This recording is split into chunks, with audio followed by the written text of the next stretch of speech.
Jadi di Batam itu memang unik, dikelola oleh badan otorita. Ya, badan otorita. Dan badan otorita ini seolah-olah menjadi pemilik tunggal terhadap semua tanah yang ada di Batam. Sehingga masyarakat yang di atasnya hanya harus tunduk. Dengan kata lain, mereka melakukan penggusuran. Tidak ada yang namanya relokasi, tidak ada yang namanya perpindahan atau pergeseran, ya itu semua adalah penggusuran. Kembali lagi dalam konteks Rempang, yang terjadi justru kebalikan. Warga diminta pindah untuk ambisi transisi energi. Di situ mau dibangun pabrik kaca untuk panel surya. Masyarakat yang ada di sana itu alih-alih dia untung, ya dia akan pasti akan terkena dampak, tercerabut dari tempat lahirnya, dan kemudian secara lingkungan ya kerugian lingkungannya sangat besar sekali.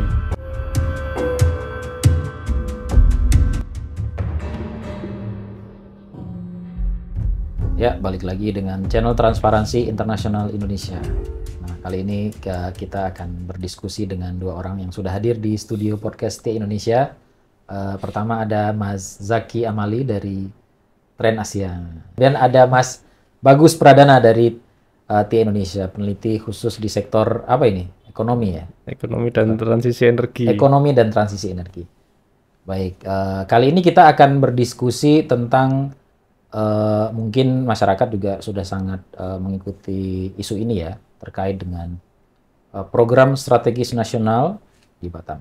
Nah, kalau kita ke belakang, penetapan Rempang Eco City sebagai proyek strategis nasional ini dilakukan di penghujung kekuasaan Jokowi ya. Kira-kira bulan September tahun 2023 itu, kalau saya tidak salah itu tahapan pemilunya sudah jalan.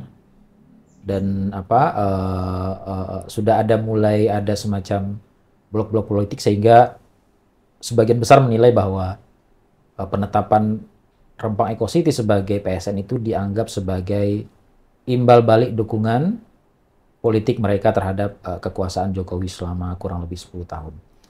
Nah, mungkin pertama saya mau refresh dulu ke situ, Mas Zaki dan Mas Bagus, soal situasi di Rempang saat ini ya, kalau kita bandingkan dengan ketika di awal-awal terjadi bentrokan ya di bulan September 2023 itu, dan situasinya sekarang gimana nih di Rempang? Mungkin situasi yang general dulu. Kalau saya terakhir itu dapat informasi dari teman-teman, itu masih ada posko-posko masyarakat yang menjaga batas-batas tanah. Nah, sekarang gimana situasinya? Ke Mas Zaki dulu mungkin. Oke, makasih Mas Reza. Selamat siang teman-teman semua yang ada di dunia maya. Situasi di Rempang itu masih mirip dengan beberapa tahun lalu ketika kami ke sana. Dan terakhir ke sana itu sekitar bulan September 2025 tahun ini. Situasinya terkait kesiagaan warga seperti posko, seperti spanduk berisi penolakan, kemudian coretan-coretan itu masih dijumpai di sana, yang mulai dari jalan raya, jalan penghubung utama dari Batam ke Rempang, itu ketika masuk ke Pulau Rempangnya sendiri, itu juga ada beberapa posko yang didirikan oleh masyarakat. Setelah jembatan berarti? Ya, melewati jembatan Balerang, terus kemudian masuk ke Rempangnya, masuk sekitar 15 menit. Nah, di sana ada beberapa posko dari masyarakat. Posko ini memang dari waktu ke waktu mengalami dinamika ya. Dinamika dalam hal ini penyerangan-penyerangan yang dialami oleh masyarakat. Yang dulunya mungkin proper, ada spanduk dan ada tulisan lain sebagainya sudah hilang. Namun juga masih ada penolakan-penolakan dari masyarakat di posko-posko tersebut. Dan ini menunjukkan memang masyarakat 2 tahun ya, setelah ditetapkan menjadi PSN itu masih konsisten untuk menolak PSN ini. Dan baru-baru ini masyarakat juga menggelar satu pesta rakyat pasar rakyat di Simpang Balerang dan Simpang Rempang, membawa hasil bumi, ada pisang, ada daun pepaya, ada ikan, air tawar gitu ya, seperti lele, terus ada pentas seni, yang mereka ingin menunjukkan bahwa secara mandiri masyarakat itu bisa lebih baik, bisa sejahtera dan bisa survive gitu. Mereka cukup dengan apa yang dimiliki, dan festival tersebut menjadi satu penanda bahwa 2 tahun mereka masih bertahan, dan ini akan terus bertahan di tahun-tahun berikutnya sampai aspirasi mereka tercapai. Kalau lihat dari sisi masyarakatnya mungkin masih bertahan ya. Nah, dari sisi perusahaannya sendiri gimana? Apakah aktivitasnya itu masih tetap berlanjut? Artinya kan kalau kita yang saksikan di media, masyarakat lihat di media kan proses pemindahan orang ya. Kemarin saya terakhir lihat itu ada penggusuran salah satu rumah ya, yang kemudian viral juga di media sosial. Dipaksa pindah oleh satuan, ada Pamong Praja juga kalau nggak salah. Jadi pemerintah memindahkan paksa orang-orang itu karena beralasan bahwa itu akan menjadi salah satu. Nah, apakah prosesnya itu masih berlanjut secara lebih eksesif ya? Artinya mungkin kalau cuman masang patok mungkin nggak terlalu ini ya. Tapi sampai misalnya pada aktivitas yang misalnya menggusur misalnya. Dan itu signifikan gitu. Itu masih berlangsung berarti dari sisi perusahaan dan mungkin Pemdanya ya. Ini kan Pemdanya yang backup ya. Ya, jadi di Batam itu memang unik, dikelola oleh Badan Otorita. Ya, Badan Otorita. Dan Badan Otorita ini seolah-olah menjadi pemilik tunggal terhadap semua tanah yang ada di Batam. Sehingga masyarakat yang di atasnya hanya harus tunduk. Dengan kata lain, mereka melakukan penggusuran. Tidak ada yang namanya relokasi, tidak ada yang namanya perpindahan atau pergeseran, ya itu semua adalah penggusuran.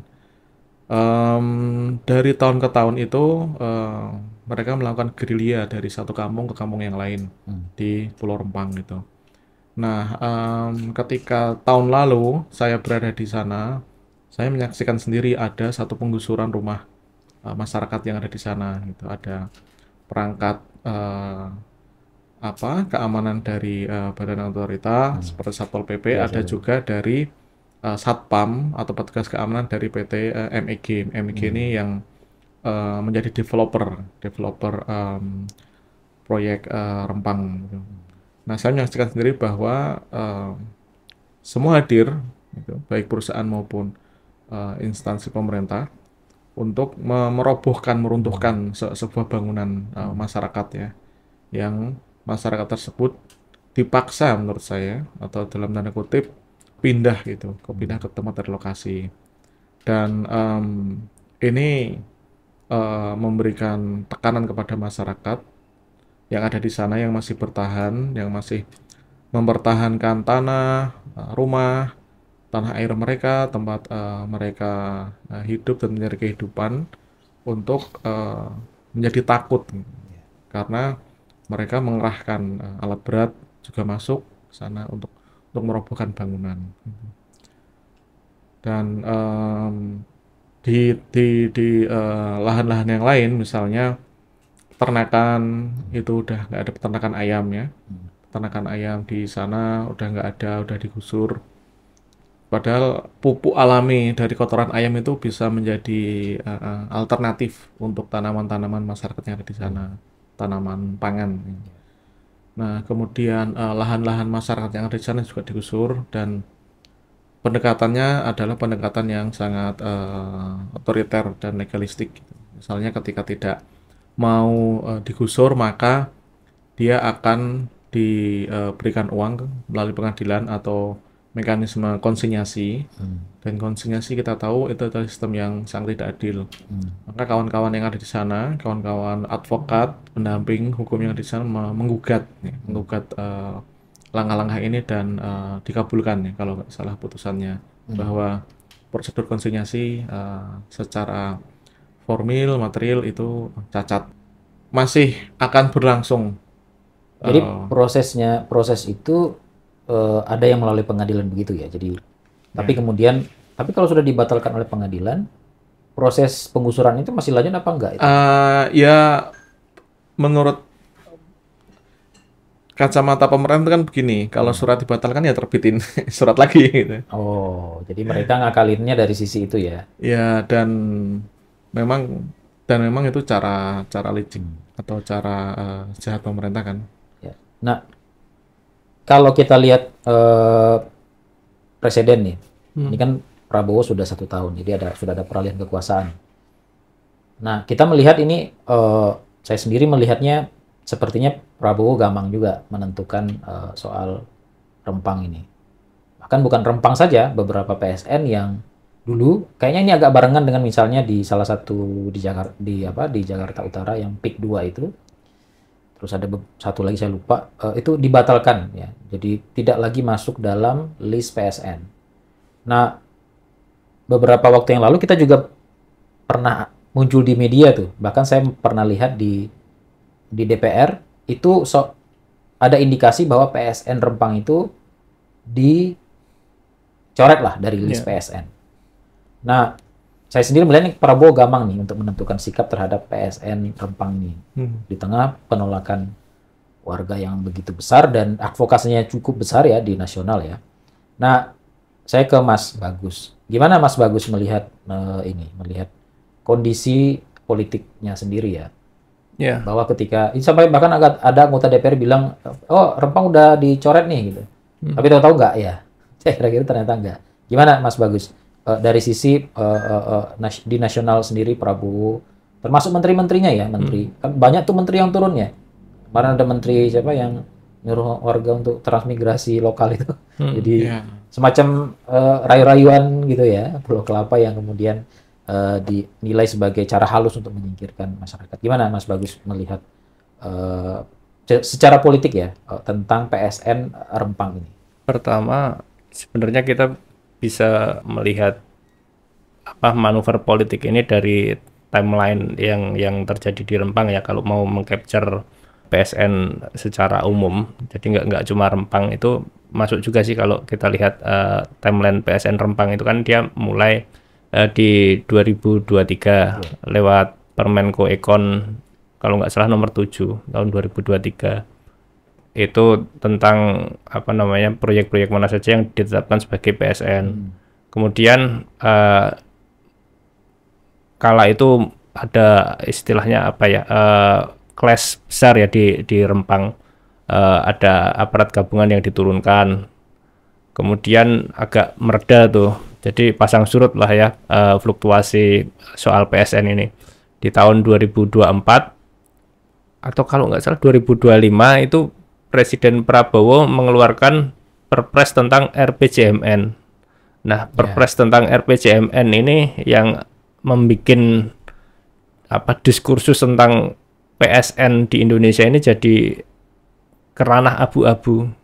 Karena ada beberapa PSN yang akhirnya dicoret kala itu, ada perdebatan di situ, termasuk Rempang dan yang di Jakarta Utara. Nah, perdebatan baru-baru ini muncul lagi Permenko Ekon nomor 2 tahun 2025. Itu tentang PSN lagi. Nah, jadi ada ada dua kubu aturan, Perpres sama Permenko Ekon, yang mana ini sekarang masih gampang nih ini seperti apa membacanya, karena dua-duanya ini eksis, dua-duanya ini legal seperti itu, Mas. Nah, Rempang masuk lagi di yang Permenko Ekon ini. Di Perpres nggak ada. Di Perpres nggak ada. Kemudian kala itu juga sempat ada RDP warga Rempang diundang ke Jakarta, kemudian DPR sepakat menyatakan bahwa ini sudah nggak ada, sudah dihapus. Tapi cuma nggak lebih dari 24 jam keputusan itu dipertanyakan lagi. Kita lihat ini gimana. Jadi mereka DPR pun masih bingung mengambil keputusan apakah ini dihapus atau belum seperti itu. Jadi memang dibiarkan abu-abu hingga akhirnya beberapa waktu yang lalu muncul Permenko yang baru ini, kemudian Rempang masuk lagi jadi PSN. Jadi yang menarik di sini adalah PSN ini dia diseret ke ranah politik, kemudian ya diskusinya nanti jadinya bukan diskusi ini proyek tujuannya untuk mensejahterakan rakyat, tujuannya untuk membangun ekonomi negara, tapi proyek politik nanti jadinya. Kemudian mungkin kita bisa mulai diskusi misalnya seperti Danantara ini kan baru-baru ini meluncurkan namanya Patriot Bond, yang mana Patriot Bond ini juga difungsikan untuk mendukung investasi di proyek-proyek strategis nasional, terutama yang istilahnya hijau seperti itu. Oh, ini untuk transisi energi ya? Untuk transisi energi, pokoknya yang diprioritaskan hijau. Nah, ini juga menarik karena Patriot Bond ini kan levelnya level politik ya, jadi mengajak para pengusaha untuk ya berpartisipasi dalam pembangunan kayak gitu. Nah, nanti dia dapat ganjaran dari apa yang dia investasikan kan.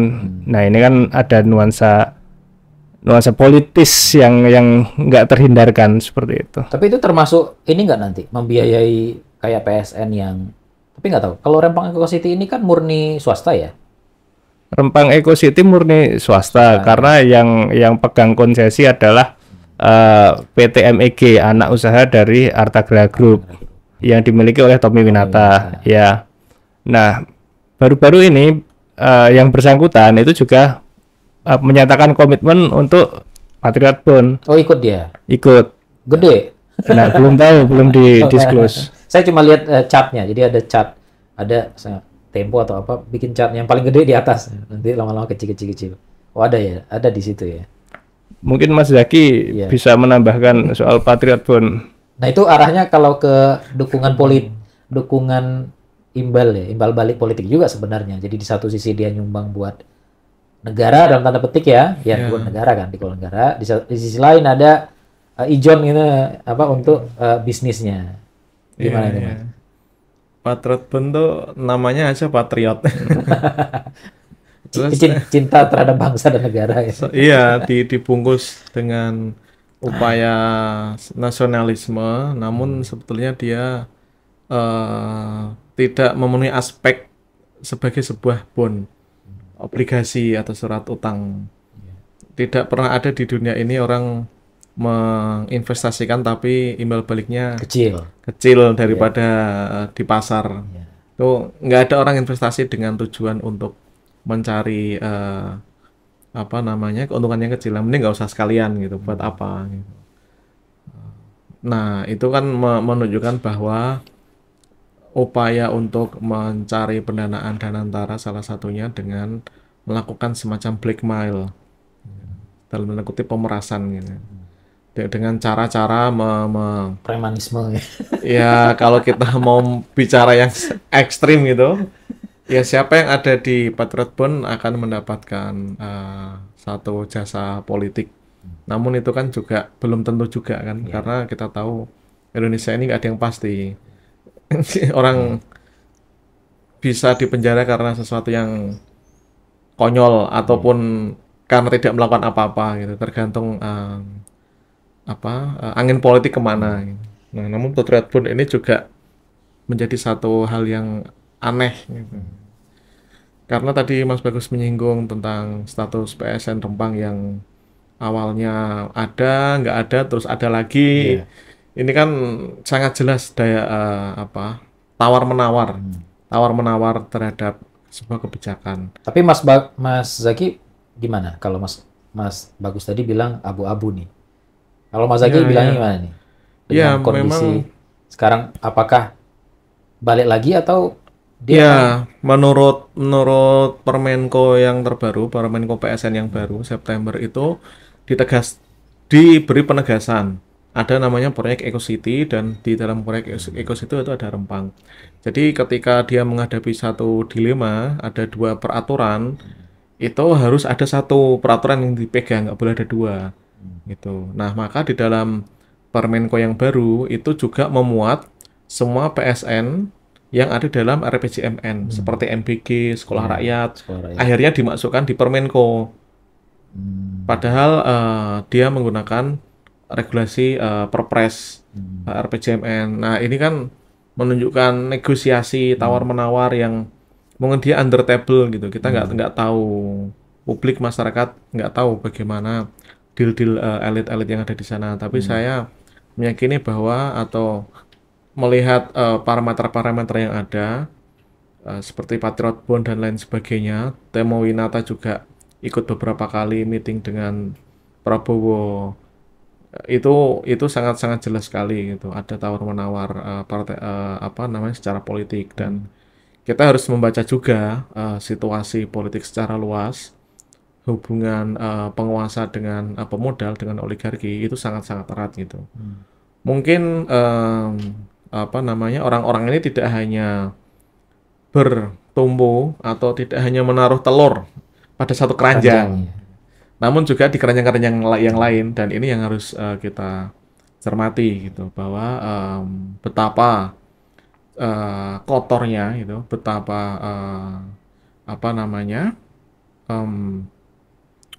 sangat tidak etis gitu ya, memainkan nasib masyarakat itu di antara deal-deal politik yang ada gitu. Nah, ini kan berarti kayak ini ya kalau disebut pengusaha kita itu tidak ada yang punya, nggak jelas nih warna politiknya ya, karena ya kalau kita lihat siapa sih pengusaha nasional yang berani terbuka kalau dia nyumbang ke calon ini, nggak ada kan. Jadi itu satu hal. Hal lain adalah politisi kita juga adalah pebisnis ya, mayoritas ya. Presiden juga pebisnis, ya kan. Dulu juga ya pebisnis juga sebenarnya, pengusaha kan. Artinya kita melihat mungkin tidak, makin sulit untuk melihat arah ininya, apakah kalau ini disebut sebagai imbal ya, tapi arahnya akan kemana nih? Apakah akan dilanjutkan atau tidak? Nah, kalau balik ke Rempang Eco City, ini kan termasuk proyek hijau ya. Kalau dikaitkan sama Patriot Bond tadi, jadi kalau itu dianggap sebagai barter lah ya. Jadi kamu nyumbang di sini nanti, tapi saya mudahkan di sana. Nah, Rempang Eco City ini kan proyek hijau ya, dilabeli begitulah. Jadi untuk membuat pabrik untuk kaca ya, pabrik kaca untuk material PLTS ya. Nah, ini kan bagian dari program pemerintah sebenarnya. Maksudnya pemerintah berupaya untuk melakukan transisi energi dengan bantuan swasta. Nah, tapi caranya begini, maksudnya tadi penyingkiran masyarakat di sekitar, bahkan Rempang itu dianggap sebagai pulau tak berpenghuni ya. Jadi kira-kira ilegal lah. Kan sempat muncul tuh dulu pas pemilu, tapi ada TPS-nya. Nah, jadi ketika pemilu ada TPS-nya, ada bansosnya, ada bosnya malah ya. Di sekolah-sekolah itu ada bosnya, diakui secara legal sebenarnya. Nah, gimana nih kaitannya sama yang proyek hijau tadi? Gimana kita melihat? Kan banyak juga nih, misalnya di beberapa daerah itu ada proyek-proyek yang dilabeli hijau, seperti misalnya geothermal nih, di Flores misalnya, itu kan mengorbankan masyarakat juga. Belum lagi di daerah lain yang mungkin menggunakan label hijau itu untuk menyingkirkan ya, dalam tanda petik ya, masyarakat yang di sekitar tempat akan dibuatnya satu industri. Nah, gimana Mas Bagus tuh melihat fenomena kayaknya di Indonesia kayak gitu ya. Jadi ketika ada proyek yang ya udah masyarakat ya, terutama di era Jokowi ya, dengan label PSN itu semua bisa disingkirkan lah kira-kira gitu. Gimana Mas Bagus? Iya, jadi kalau kita lihat konteks di Rempang itu kan, mari kita jawab pertanyaan apakah konsep Eco City ini baik? Jawabannya pasti baik, karena namanya bagus ya, namanya bagus, Eco City. Jadi mau membangun kota yang mana kotanya ini punya energi bersih, mungkin dia juga menyisihkan satu kawasan untuk yang hijau-hijau, untuk hutan kayak gitu, kawasan hijau. zona hijau. Tapi apakah benar yang terjadi seindah visi yang dipaparkan dalam mungkin presentasi konsep tentang EcoCity ini, Rempang EcoCity ini? Kalau saya lihat ini fenomena baru bukan di Indonesia, tapi kayaknya ini jadi fenomena global yang baru, istilah hijau ini sebagai label dalam pembangunan kayak gitu. Yeah. Dan ya sayangnya di Indonesia salah satunya terjadi di Rempang, dan mungkin ada di kawasan-kawasan yang lain. Ada kata hijau yang melebeli perampasan tanah, yang melebeli pelanggaran HAM. Mungkin tren ini ke depan akan semakin sering karena pasar itu sangat tertarik dengan label hijau ini. Investasinya makin kencang kalau ada label greennya, label hijaunya. Nah, yang akan mungkin dulu ada istilah namanya greenwashing. Itu laporan biasanya yang istilahnya biar tampak green kayak gitu. Bagus, perusahaan merusak alam tapi laporannya hijau kayak gitu. Ini enggak, ini udah kelihatan pokoknya konsepnya hijau kayak gitu. Tapi ternyata ada HAM yang terampas di situ, ada tanah yang terampas di situ. Kalau kita ambil diskusi teoritis, saya rasa kajian-kajian tentang korupsi hari ini seharusnya sudah mulai mengarah ke cantolan yang hijau-hijau ini. Mungkin kita bisa mulai mendiskusikan kaitan antara pembiayaan hijau dengan korupsi, dengan transparansinya, atau mungkin kita bisa mengkaitkan antara climate dengan corruption atau green corruption. Kita bisa mulai munculkan istilah-istilah itu karena trennya ke depan akan semakin banyak label-label kayak gini yang dia tidak transparan, dia masih dipertanyakan akuntabilitasnya. Apa yang dia tampilkan dari label hijau ini justru berkebalikan. Taruh kata mungkin sekarang ada ada upaya untuk mendampingkan istilah yang hijau-hijau ini dengan satu terminologi baru yang namanya justice kayak gitu. Misalnya just energy transition, transisi energi yang berkeadilan. Nah, tapi bagaimana cara mengukurnya? Apakah ukuran-ukuran tentang keadilan, tentang transparansi itu istilahnya bisa clear mengcapture bahwa keadilan warga yang terdampak proyek itu benar-benar terjamin? Itu juga masih perlu dipertanyakan. Kembali lagi dalam konteks Rempang yang terjadi justru kebalikan. Warga diminta pindah untuk ambisi transisi energi. Di situ mau dibangun pabrik kaca untuk panel surya. Kemudian ada bahkan pengerahan instrumen-instrumen negara, lembaga-lembaga negara untuk mensukseskan itu. Dan yang terjadi malah berkebalikan ya daripada semangat itu. Kalau rekan-rekan mau mengecek langsung ke lapangan, yang terjadi malah penolakan besar-besaran dari warga seperti yang dijelaskan Mas Zaki tadi, berusaha menampilkan diri bahwa ini kami nggak apa-apa kok tanpa negara, tanpa ada proyek hijau ini muncul di tanah kami bisa istilahnya berdikari, bisa survive sendiri dengan sumber daya yang kami miliki. Dan itu yang kami capture di riset-riset kami tentang Rempang ini. Nah, ini kan artinya perlawanan warga ini tidak pernah surut ya.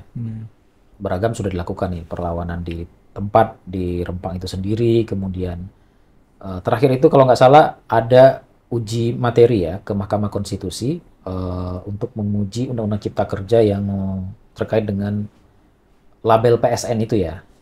Nah, Nah, itu kan bagian dari advokasi yang dilakukan oleh teman-teman di Rempang bersama dengan jaringan yang ada di nasional ya. Kayaknya ada teman-teman Tren Asia juga. Kemarin TI juga mengajukan amikus ya ke Mahkamah Konstitusi. Dan itu kan perlawanannya banyak sekali ya. Saya ingat dulu pernah ada upaya untuk melakukan gugatan ke PT UN ya. Nah, ini kan ada banyak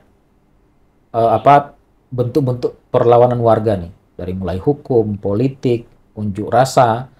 Nah, teman-teman melihatnya gimana nih arah perlawanan ini ya, terutama di teman-teman yang mengawal ini. Kan teman-teman NGO ini banyak sekali ya di nasional ya yang menjadi bagian dari koalisi Rempang itu ya.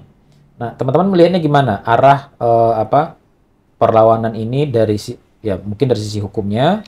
Saya nggak tahu, saya nggak ikut sidangnya tuh, saya nggak ikutin persidangan, saya cuma melihat beberapa berita bahwa teman-teman itu sedang, kalau nggak salah, tahap pemeriksaan saksi atau apa di Mahkamah Konstitusi. Gimana Mas Zaki?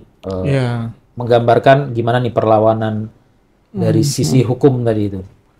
ya sekarang sidangnya sudah pada kesimpulan, menunggu keputusan dari Mahkamah Konstitusi, dari MK, dari teman-teman jaringan sudah mengumpulkan, mendatangkan, memberikan kesaksian tentang dampak PSN mulai dari Rempang sampai ke Merauke itu.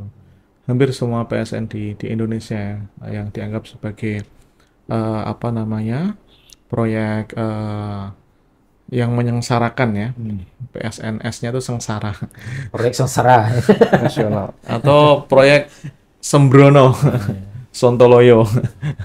Nah, sudah pada tahap kesimpulan, dan memang yang menjadi poin gugatan itu kan begini, PSN itu kan selalu mengedepankan aspek kepentingan umum, kepentingan publik, kepentingan nasional interest. Seolah-olah ini adalah menyangkut hajat hidup orang banyak, gitu.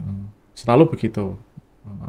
Maka dia berhak mendapatkan hak-hak spesial gitu. Misalnya setiap perusahaan yang menjadi developer atau menjadi pengembang atau terlibat dalam PSN itu bisa mengajukan keringanan pajak daerah gitu, pajak misalnya BPHTB atau semacam termasuk pajak bumi dan bangunan itu bisa mengajukan semacam insentif sampai 20 tahun, dan belum lagi ada pajak secara nasional ya yang sifatnya memberikan insentif. Tapi ini kan sebetulnya menjadi satu hal yang tidak adil dari sisi ketimpangan gitu. Masyarakat diminta membayar pajak terus-menerus. PPN PPN di Indonesia kan PPN final. Jadi kalau kita membeli 10 barang ya kita kena 10 kali pajak PPN dan seterusnya. PBB naik malah ya. Nah, PBB naik di mana-mana sampai akhirnya terjadi demonstrasi besar-besaran gitu, termasuk di Pati. Nah, kembali ke gugatan MK, memang salah satu yang di-challenge adalah frasa dari tadi kepentingan umum itu benar nggak sih gitu. Nah, ternyata fakta-fakta tersebut bertolak belakang dengan situasi yang ada di lapangan. Dia merampas tanah warga, merampas hutan, menghasilkan deforestasi, melakukan penggusuran, dan ini semua menjadi salah satu hal yang kita jumpai dalam 10 tahun terakhir di eranya Presiden Jokowi. Itu hampir ada selalu penolakan dari masyarakat. Karena apa? Karena memang dia menggunakan frasa kepentingan umum seolah-olah kepentingan warga ini nggak penting gitu. Warga yang ada di sana seolah-olah harus menerima begitu saja. Misalnya, oh ini tanahnya sudah dibeli. Itu tidak bisa menyelesaikan masalah yang dihadapi oleh masyarakat. Misalnya ketika dia mendapatkan ganti rugi, rumahnya, tanahnya, tanaman yang dibeli, mereka kan harus pindah. Nah, itu juga jadi satu pekerjaan baru tuh. Memang ada orang yang bisa survive 100% dari nol, kan harus membangun dari awal. Dan gugatan tersebut sangat jelas menunjukkan bahwa PSN ini memang sama sekali tidak menggunakan asas kepentingan publik, dan nggak ada asas kepentingan publik. Yang ada kepentingan oligarki, kepentingan pengusaha, kepentingan untuk mendapatkan modal, kepentingan untuk melakukan satu pertumbuhan ekonomi. Dan kita tahu kalau pertumbuhan ekonomi itu hanya memberikan sedikit gitu, sedikit efek terhadap masyarakat. Gitu. Karena sistem yang didesain memang menguntungkan gitu, menguntungkan orang-orang yang memiliki akses modal gitu. Dan masalah gugatan ini ya kita berharap hakim memutuskan sesuatu yang sangat adil, yang berpihak kepada warga masyarakat, karena memang kita tahu PSN ini sesuatu yang buruk sekali. Kita tahu tadi disinggung soal hijau dan lain sebagainya. Memang ini menjadi satu apa istilahnya bahan jualan gitu ya. Bahkan batu bara itu juga dianggap batu bara hijau. Itu gimana itu batu bara hijau? Iya, terjadi semacam penyimpangan yang sangat jauh. Gitu, hijau Atau dianggap ini ya, energi baru terbarukan. Ya, ini seperti topping. Topping yang bawahnya hitam, tapi toppingnya Hijau. bungkusnya hijau, seolah-olah hijau. Dan benar tadi disampaikan Mas Bagus soal label hijau ini gitu. Hampir semua proyek ekstraktif di Indonesia itu di label hijau. Gitu. Hampir semua smelter, buat kendaraan listrik hijau buat kan. kendaraan listrik, terus kemudian apalagi hampir semua hal ya. Dan biasanya yang hijau-hijau inilah yang justru menimbulkan kebalikannya gitu. Jadi kita selalu mempertanyakan propaganda, selalu mempertanyakan pernyataan pemerintah bahwa ini hijau dan lain sebagainya. Seperti Rempang Eco City gitu. Sebenarnya kami malas aja menyebut dia sebagai Eco City, nggak ada ekonya sama sekali. Namun itu adalah cara untuk menjual kepada publik. Namun mereka lupa bahwa publik itu sekarang sudah aware, sudah pintar, dan sudah paham. Jadi nggak bisa dibodohin lagi tuh. Seingatku dulu Mas Bagus pernah bilang Rempang Eco City dulu kan udah lama izinnya sebenarnya. Ya, Sejak 2004 ya, 2000 berapa. 2004. Nah itu izinnya apa dulu ya? Dulu kawasan Kayak kawasan wisata gitu kawasan ya? wisata ya, maksudnya kawasan wisata. Nah ini kan artinya pada KWPS apa? sangat drastis ya. Ada Kawasan wisata, terus jadi kawasan industri. kasino dulu. Oh dulu ada Direncanakan tahun 2004. Oh, jadi tujuan wisata, salah satunya di situ ada kasino. Ya, sempat ada itu juga disinggung di dalam. Tapi ini lebih ekstrim ya, artinya perubahannya sekarang jadi kawasan industri akhirnya. Ekonya mungkin nanti di ujung sana dibikin taman bakau atau hutan apa gitu ya. Nanti dicari-cari lah. Iya, bisa dicari nanti ekonya di mana gitu. Nanti bisa dibuat lah ekonya. Kan kalau melihat kebutuhan Indonesia misalnya melakukan transisi energi kan memang butuh PLTS dalam jumlah yang besar kan. Ya. Dan perlu ada misalnya manufaktur untuk membangunnya di dalam negeri gitu. Kan misalnya orang-orang tanya, lah kalian kan butuh PLTS, kalian kan butuh manufaktur, kok menolak Rempang? Iya. Ya kenapa nggak ditolak, orang itu menggusur? Menggusur tuh artinya ya nggak ada yang bisa diterima. Tidak harus proyek-proyek seperti pembuatan komponen kaca untuk PLTS, apapun lah ya, apapun proyek sepanjang dia menggusur itu artinya mencerabut masyarakat dari akarnya, itu pasti ditolak. Itu naluri paling dasar manusia gitu. Orang pengusaha yang udah kaya sekalipun tanahnya dicaplok aja teriak-teriak kok. Teriak ya, kemarin ya. Sekelas wakil presiden ya. Sekelas mantan wakil presiden aja teriak-teriak kok. Iya. Gitu. Apalagi masyarakat yang mereka nggak punya power sama sekali gitu. Maksudnya nggak punya akses seperti pengusaha ini. Ya bayangkan gitu, bagaimana negara ini memperlakukan warga negaranya gitu ya. Nah ini ada pertanyaan soal kenapa di Rempang? Saya juga pernah menanyakan, saya pernah dengar bahwa kenapa di Rempang? Salah satunya karena di situ bahan bakunya dekat. Tapi ada juga yang bilang kenapa di Rempang? Karena yang mau beli listriknya negara tetangga sebelah. Nah, ini kan teman-teman melakukan, saya ingat kemarin teman-teman melakukan anjang sana ke negara tetangga untuk melakukan advokasi terkait dengan proyek ini ke Singapura ya. Iya. Nah, ini boleh dibuka ya ke Singapura itu ya.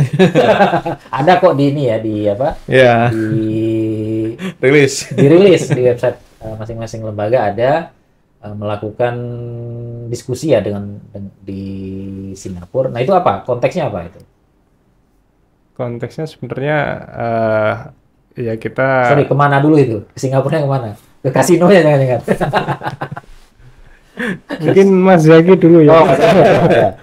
Ketua rombongan ya. Rombongan karena beliau ketuanya. Nah, karena saya ingat tuh soal ini saya dengar-dengar mau dijual ke Singapura listriknya. Iya. Iya. Memang apa namanya, ketika proyek Rempang ini mencuat, kita melakukan satu pembacaan geopolitik.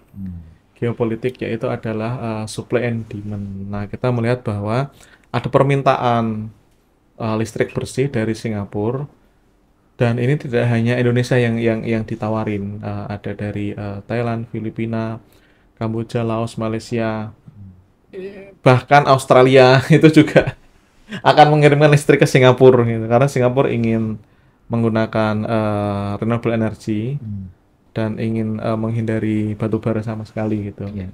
Nah, kita melihat bahwa ada banyak proyek dalam rencana PLTS di sekitaran Provinsi Riau dan Kepulauan Riau, dan mereka membutuhkan panel-panel surya, dan salah satunya adalah kaca itu sendiri dari komponennya. Nah, maka di sini kita melihat gitu koneksi yang tidak terputus. Bahan bakunya ada di sekitar Riau, pasir kuarsa. Untuk kaca itu ada di sekitar Riau, ada banyak sekali yang berada di laut gitu. Iya. Dan pasir kuarsa itu di darat juga ada gitu, di Kalimantan, Oh, berarti tidak hanya di Rempang ya sebenarnya? ada banyak sekali bahan material. Dan ketika kita melihat Singapura sebagai pendorong, maka di Singapura sendiri saya melihat juga ada dinamika di dalam sebuah parlemen di Singapura itu juga menanyakan soal due diligence terhadap proyek Rempang Eco City. Jadi ada satu semacam komunikasi publik antara parlemen Singapura dengan Menteri Perindustrian di Singapura, menanyakan gitu, apakah pemerintah Singapura melakukan due diligence terhadap seluruh proses supply chain PLTS yang akan diterima oleh Singapura gitu. Apakah ada kaitan dengan Rempang gitu. Mereka menjawab belum melakukannya gitu. Nah, kita melihat itu dan mencoba melakukan satu upaya diseminasi ya terhadap riset kita yang kedua, karena terkait valuasi ekonomi, dan itu diseminasikan di kampus National University of Singapore di institut di Asia Research Ya, Institute Ari News. Jadi kita diskusi di sana secara akademis tentang situasi. Pemerintahnya datang, diundang atau enggak? Akademisi semua, Akademisi. semua yang hadir di sana. Dan itu satu hal yang perlu kita rawat ya, hubungan untuk menunjukkan gitu ke negara penerimanya bahwa mereka akan mendapatkan listrik yang supply chain-nya atau rantai pasoknya itu akan berkait dengan pelanggaran-pelanggaran hak asasi manusia di Rempang. listrik bersih tapi kotor. Itu ini, kalau film itu apa? Blood Diamond ya. Nah, kalau ini apa Ya, ini? electricity. Electricity. Pokoknya dirty lah ya. Ya, bloody electricity. Bloody electricity. Nah, karena tadi udah disinggung soal buku putih ya. Iya. Buku putih valuasi kerusakan Rempang Eco City. Nah, ini sudah dipublish di website TIA Indonesia maupun di websitenya Trend Asia. Sudah, karena ini publikasi bersama. Nah, kira-kira isinya apa ini? Jadi buku putih valuasi kerusakan Rempang Eco City ini sebenarnya upaya kami menindaklanjuti input dari warga. Jadi kami ada rekan-rekan di lapangan dan warga itu kala itu kebingungan dalam mengakses apa yang dinamakan AMDAL, analisis mengenai dampak lingkungan. Kemudian kami juga melakukan permohonan permintaan informasi publik ya untuk mengakses AMDAL itu. Tapi memang lama, agak rumit lah prosesnya. Ke Pemda, ke PT yang punya konsesi, PT MEG. Pokoknya ke semua channel kita coba kala itu. Alhamdulillah berhasil di saat-saat terakhir. Nah, jadi tapi ya itu tadi yang keluar nggak seluruh AMDAL tentang Rempang Eco City ini, tapi cuma mereka ecer seperti itu. Dan kami cuma dapat eceran satu aja. Aduh, susah sekali gitu loh. Nah, menindaklanjuti itu kemudian oke, kita coba bikin AMDAL tandingan seperti itu. AMDAL tandingan yang data-datanya kita generate dari warga secara langsung. Jadi kalau dibilang AMDAL itu harus istilahnya menjamin meaningful participation, ini yang kami lakukan. Walaupun nggak kami sebut AMDAL, tapi insya Allah di publikasi ini di riset yang terbaru tentang valuasi kerusakan proyek Rempang Eco City ini, meaningful participation itu memang jadi istilahnya tulang punggung riset ini. Jadi kita mulai riset itu awal April ya kalau nggak salah Om Zaki. Awal April kita turun lapangan, kita melakukan riset di 5 desa terdampak tahap pertama pembangunan yang akhirnya jadi jadi desa yang digusur itu. Kita lakukan riset pemetaan potensi ekonomi di wilayahnya seperti apa, kemudian penghasilan warga dari mulai melaut dapat apa saja, per minggu berapa rupiah yang didapat, per bulan, per tahun, kemudian yang di darat juga kita hitung aktivitas ekonominya seperti itu, dan dapatlah satu angka yang mungkin kalau mau mengecek, rekan-rekan bisa download, bisa kunjungi website Trend Asia maupun TI untuk mengecek yang kami peroleh berapa angkanya. Dan ketika kami sandingkan angka itu dengan angka yang sempat dilontarkan oleh Menteri Transmigrasi sebagai ganti, mereka klaim sebagai ganti rugi yang akan diberikan pemerintah kalau warga sepakat untuk dipindah, itu ternyata ada 10 kali lipat lebih besar yang perhitungan kami kalau warga tetap di situ dan daerah itu lestari dengan profesinya, itu mereka lebih untung daripada mereka berpindah ikut proses pembangunan proyek ini. Berapa angkanya kalau mau disandingkan itu tadi 10 kali lipat tadi itu? Nah, kalau soal angka kebetulan saya lemah di angka. Sekitar 32 juta potensi pendapatan masyarakat atau yang lebih besar ya, yang lebih besar dari klaim pemerintah 3 juta. Setelah dievaluasi ada sekitar 32 juta per keluarga per bulan. Per bulan. Sementara yang akan hilang itu sekitar 100 juta per keluarga per bulan. Itu kerugian lingkungannya. Jadi mungkin akan sangat besar sekali kalau kita menggunakan modeling seperti ini gitu. Misalnya investasi di sana di Rempang Eco City itu kan sekitar 361 triliun rupiah sampai 2080. Lalu kita menggunakan basis data tersebut soal kerugian lingkungannya setelah dievaluasi selama sampai 2080 itu sekitar 165 miliar. Jadi mungkin hampir setengahnya dari nilai investasi gitu. Jadi kerugian lingkungannya gitu. Jadi masyarakat yang ada di sana itu alih-alih dia untung ya dia udah akan pasti ya. Pasti akan terkena dampak, tercerabut dari tempat lahirnya, dan kemudian secara lingkungan ya kerugian lingkungannya sangat besar sekali, ratusan triliun rupiah gitu. Berarti itu yang diklaim pemerintah berapa? Iya, hampir 50% kerugian lingkungan yang timbul sampai Bukan, maksud saya tadi disebut 10 kali lipat.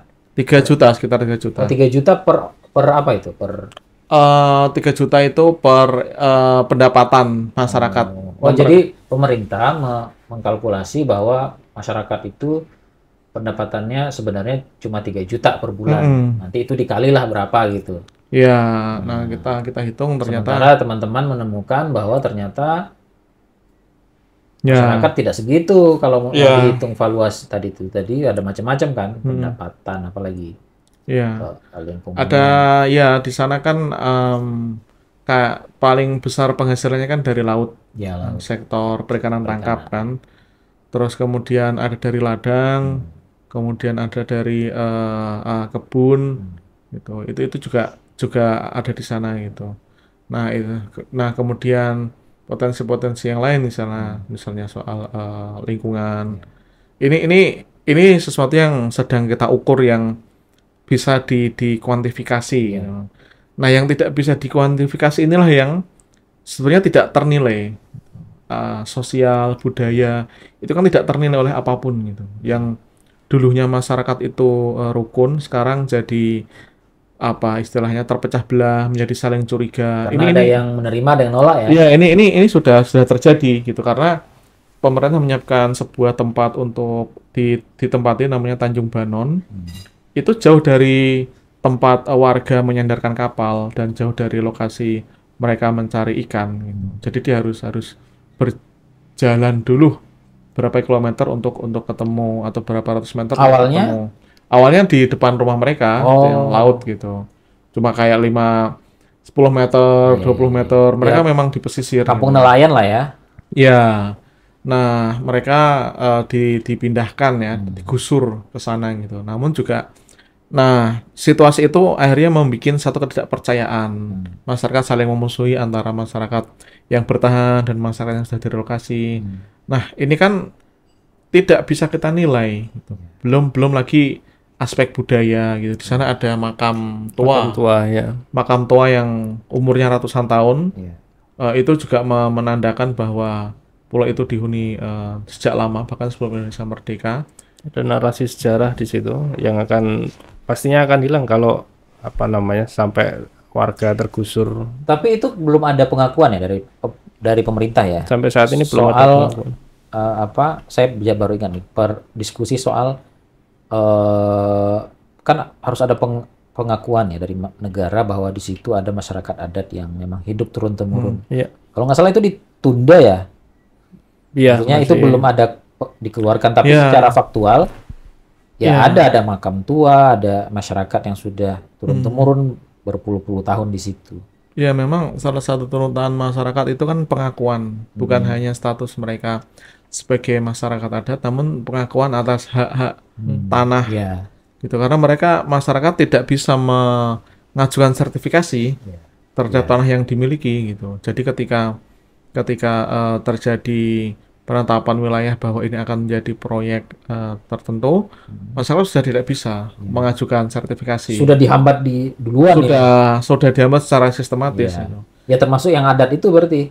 Apalagi yang sifatnya pengakuan masyarakat adat gitu. Nah, hambatan-hambatan inilah yang dilakukan negara secara sistematis dan menjadikan masyarakat berada dalam ketidakpastian gitu. Jadi sama sekali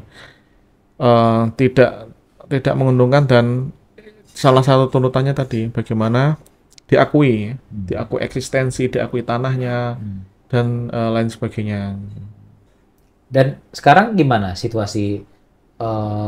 Kan kalau kita lihat itu memang masih dalam proses kayak menggusur-gusur. Nah, perubahan yang terkait dengan cara masyarakat mendapatkan nafkah nih, nelayan. Apakah aktivitas mereka itu praktis 100% hilang? Atau masih sebagian di antara mereka itu masih beraktivitas, masih bisa lah, masih beraktivitas seperti yang lama ya? Masih ada yang nelayan, ada yang ke kebun. Atau ada yang sama sekali nggak ada karena tadi tuh ada kebun yang udah nggak ada gitu kan, mau kemana kan? Ada yang misalnya lahan pertanian yang sudah dipatok atau malah ada alat berat macam-macam. Gimana? Kalau artinya kan kerugiannya Ya, sangat mulai terlihat begitu nyata. ya, yang jelas mereka nggak bisa bekerja secara tenang gitu. Di awal-awal bulan ketika terjadi upaya penggusuran di 2023 itu hampir berbulan-bulan masyarakat nggak bisa kerja secara normal gitu. Mereka harus bersiaga, bergantian menunggu posko, Kalau nggak berjaga. dicaplok ya. Kalau nggak bisa aja tiba-tiba dicaplok, dipatok, terus kemudian diklaim gitu. Ya. Karena juga apa namanya, situasinya kan sangat-sangat keruh gitu. Nah itu yang membuat sebagian masyarakat tidak bisa melanjutkan kehidupan seperti biasa gitu. Namun juga masih ada masyarakat yang melaut, yang mencari ikan dan lain sebagainya, mengantar wisatawan untuk mancing, berjualan ke ladang, ke kebun yang mereka miliki gitu. Itu masih bisa jalan. Namun sebagian juga tidak karena misalnya support system untuk pupuk gitu misalnya. Karena mereka udah dianggap tidak ada di atas kertas, karena ini dianggap pulau kosong, maka bantuan-bantuan pemerintah misalnya pupuk, pembinaan petani itu udah nggak ada sama sekali gitu. Dibunuh perlahan ya berarti. Dibunuh perlahan dan apa namanya dicabut-cabut perlahan sumber-sumber pendukung masyarakat. Dan ini cukup mengkhawatirkan kalau ini akan terus dijalankan. Dan apa namanya? Pemerintah terus melakukan gerilya terhadap masyarakat yang ada dengan istilah apa? Transmigrasi Transmigrasi lokal. lokal. Itu wakil menterinya yang ngomong nggak salah. Iya, menterinya Transmigrasi. Menteri. ini aneh. Yang punya proyek swasta tapi yang membangun perumahannya pemerintah. Oh itu yang bikin tempat pemindahan itu Pemerintah itu permanen semua. atau sementara? Permanen. Oh permanen ya. Dan itu pemerintah semua biayanya. Swasta ngapain? Artinya Swasta ngambilin tanah bekasnya. iya. Nah itu berarti kan ada banyak kerugian sebenarnya dan ini baru perhitungan yang sekarang ya. Kita tidak mungkin untuk yang ke depan bahkan yang tadi disebut kerugian yang sifatnya sosial tadi dengan ada masyarakat adat tadi juga mereka tercerabut dari akar budaya macam-macam itu belum dihitung sebenarnya. Yang dihitung hanyalah sebatas yang bisa dikalkulasi secara ekonomi yang tadi itu 32 juta kemudian lingkungan 100 juta per bulan dan saya kira ini jadi catatan juga nih buat Prabowo ya, presiden yang baru ini baru setahun nih, masih ada waktu loh. Semoga ini sadar dan ya mungkin sadarnya seperti sadar ketika PIK 2 itu dibatalkan jadi PSN. Jadi ini jadi pesan juga bagi masyarakat bahwa masyarakat juga tidak boleh menyerah ya terhadap penolakan yang selama ini dilakukan oleh teman-teman di Rempang. Mungkin kita berhenti di situ Mas Zaki, Mas Bagus, teman-teman TI Indonesia maupun Tren Asia yang mau membaca riset ini bisa mengunjungi website TI dan website Tren Asia. Di situ ada beberapa riset saya kira yang relevan dengan advokasi masyarakat di Rempang. Demikian, terima kasih. Kita ketemu lagi di episode yang akan datang. Terima kasih.